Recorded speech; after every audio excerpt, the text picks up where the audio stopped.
السلام علیکم، الحمدللہ رب العالمین۔ میں ہوں ڈاکٹر سکندر علی سومرہ۔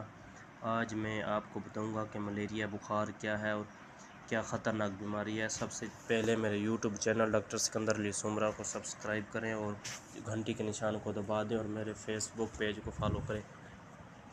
ملیریا دنیا کی خطرناک بیماریوں میں شامل ہے۔ ہر سال لاکھوں لوگ اس بیماری کا شکار ہوتے ہیں۔ یہ بیماری زیادہ تر ان علاقوں میں پائی جاتی ہے جہاں مچھر زیادہ ہوتے ہیں اور صفائی کا نظام کمزور ہوتا ہے۔ ملیریا صرف ایک عام بیماری نہیں بلکہ ایک انفیکشن ہے جو خون کے خلیوں کو متاثر کرتا ہے۔ ملیریا کیا ہے؟ ملیریا ایک متعدی بیماری ہے جو مچھر کے ذریعے انسان میں منتقل ہوتی ہے۔ یہ بیماری ایک پیراسائٹ کی وجہ سے ہوتی ہے جسے پلازموڈیم کہتے ہیں۔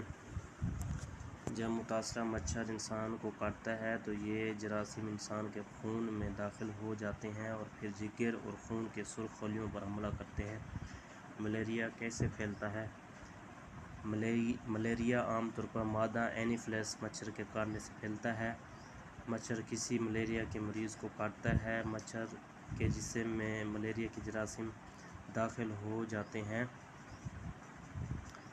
جب وہی مچھر کسی صحت مند انسان کو کاٹتا ہے تو جراثیم اس کے خون میں منتقل ہو جاتے ہیں۔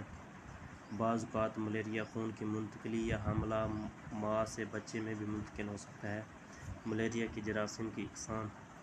ملیریا کی جراثیم کی 4 اقسام ہیں۔ پلازموڈیم فالسیپارم سب سے خطرناک قسم ہے اور زیادہ اموات اسی سے ہوتی ہے۔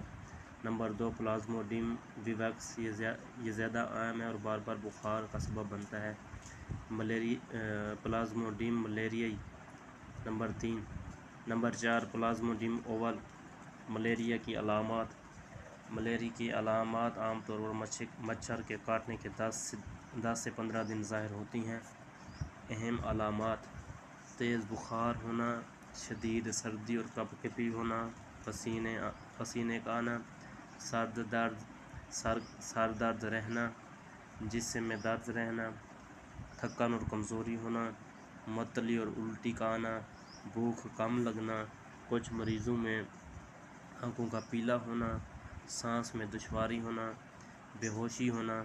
بخار عام طور پر 3 مراحل میں آتا ہے: سردی لگنا، تیز بخار، پسینہ آنا۔ ملیریا کی پیچیدگیاں۔ اگر ملیریا کا بروقت علاج نہ کیا جائے تو یہ خطرناک ہو سکتا ہے۔ دماغی ملیریا، گردوں کی خرابی، شدید خون کی کمی، سانس کی تکلیف، کوما یا موت۔ خاص طور پر پلازموڈیم فالسیپارم بہت خطرناک ثابت ہو سکتا ہے۔ ملیریا کی تشخیص کیا ہے؟ ملیریا کی تشخیص کے لیے ڈاکٹر عام طور پر خون کا ٹیسٹ کرواتے ہیں۔ Malaria parasite test, blood smear test, rapid diagnostic test. ان ٹیسٹوں سے معلوم ہو جاتا ہے کہ مریض کو ملیریا ہے یا نہیں ہے۔ ملیریا کا علاج۔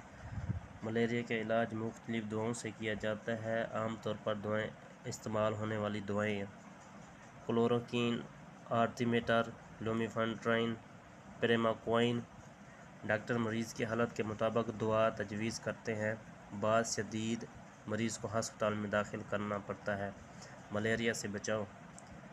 ملیریا سے بچاؤ کے لیے احتیاط بہت ضروری ہے۔ اہم احتیاطی تدابیر: مچھردانی استعمال کریں، گھر کے ارد گرد پانی کھڑا نہ ہونے دیں، مچھر مار سپرے استعمال کریں، شام کے وقت مکمل کپڑے پہنیں، صفائی کا خاص خیال رکھیں۔ آخر میں یہی کہنا چاہوں گا کہ ملیریا ایک خطرناک و قابل علاج بیماری ہے۔ اگر بروقت تشخیص اور علاج کیا جائے تو مریض مکمل صحت یاب ہو سکتا ہے۔ لہٰذا اگر کسی کو بار بار بخار، سردی اور پسینہ آئے تو فوراً ڈاکٹر سے رجوع کریں۔ اللہ پاک آپ کو صحت دے۔ اللہ حافظ۔